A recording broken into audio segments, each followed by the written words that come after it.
السلام عليكم ورحمة الله وبركاته. بالنسبة للناس اللي كانت بتسألني على الايرور الاف في 3 زيروهات في المكنة الكيوسيرا الألوان أو الأبيض وأسود. طيب ايه مشكلة الاف في 3 زيروهات؟ أحب يعني أشرح لك الموضوع بشكل مبسط. ده بيبقى كنترول، تمام؟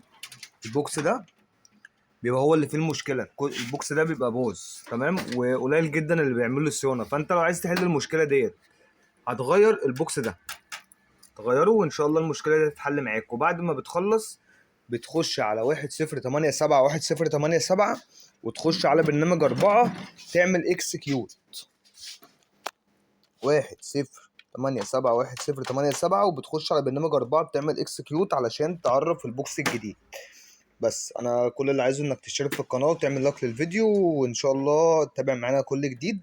ولو عندك اي مشكله في المكنه بتاعتك بتكتب في التعليقات ان انت عندك مشكله في ايرور كذا او عندك مشكله في الصوره كذا، وان شاء الله احنا بنساعدك وبنعمل لك لايف فيديو عشان نحل لك المشكله. السلام عليكم.